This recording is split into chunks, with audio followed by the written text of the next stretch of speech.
मित्रांनो नमस्कार, मी प्रकाश पोरे। जी सध्या निवडणूक पार पडली आहे आपली विधानसभेची या 10 दिवस अगोदर झालेली, तर त्याचा जो काही निकाल लागलेला आहे तो तुमच्या तर्कबुद्धीला पटत नाही आहे का? काय तुम्हाला सुद्धा असं वाटतं की ह्या निवडणुकांमध्ये काहीतरी झोल झाला आहे, काहीतरी घोटाळा झाला आहे? लोकसभेच्या निकालामध्ये आणि विधानसभेच्या निकालामध्ये जवळपास 14.5% फरक पडला आहे।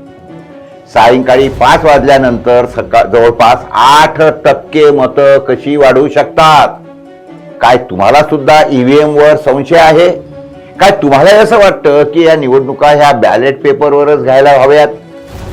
जगामध्ये बहुतांश देशामध्ये, पुढारलेल्या देशांमध्ये जर निवडणुका बॅलेट पेपरवर होतात, तर मग भारतामध्ये बॅलेट पेपरवरच निवडणुका का घेतल्या जात नाहीत?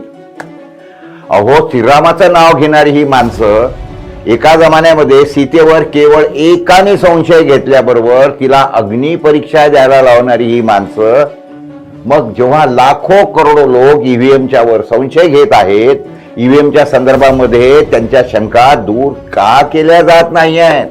कारण या ईव्हीएम वर, ह्या मतदानावरच आमच्या देशाची लोकशाही उभी आहे। मग तुम्हाला असं वाटतंय का की लोकशाही खरंच संकटात आहे? मग केवळ घरी बसून थांबू नका, तर आपल्या भावना व्यक्त करण्यासाठी आपापल्या गावात गांधी पुतळ्याजवळ किंवा गांधी रोडवर किंवा हुतात्मा स्मारकाजवळ, आणि हे काहीच नसेल तर मग बुद्ध विहाराजवळ, जिथे शांतीचा संदेश दिला जातो, शांतीच्या संदेशाचे हे जे काही एक सिम्बॉल्स आहेत, तिथं सर्वांनी मात्र ठरवून एकाच ठिकाणी, कुठल्या तरी एका ठिकाणी, एका गावामध्ये एकाच ठिकाणी दंडावर, कपाळावर काळ्या पट्ट्या बांधून जमा व्हा। काही इकडे तिकडे जायची गरज नाही। आपल्याच गावामध्ये, आपल्याच तालुक्यामध्ये, आपल्याच जिल्ह्यामध्ये तिथेच जमा व्हा सर्वांनी। अहो, लोकशाही वाचवण्याकरता दिनांक 5 डिसेंबरला दुपारी 1 ते 3 वाजेपर्यंत केवळ 2 तास आपल्याला द्यायचे आहेत। हे शांततामय आणि मूक आंदोलन आहे। सर्वांनी शिस्त पाळावी, जागृतीचा परिचय द्यावा, आणि त्याचबरोबर जे काही तिथं तुम्ही जमा होता त्या संदर्भामध्ये व्यवस्थितपणे मोबाईलवर शूटिंग करा।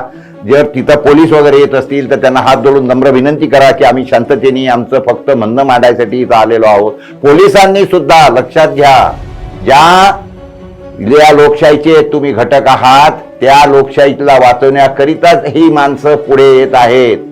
त्यामुळे त्यांनाही आमची विनंती आहे की उगा दांडगाई करू नका, शांतता पाळा, सुव्यवस्था राखा। याच्याबद्दल आमचं दुमत नाही, आम्ही तुमच्याच सोबत आहोत, तुम्ही सुद्धा आमच्या सोबत असलं पाहिजे अशी आमची तुम्हाला विनंती आहे।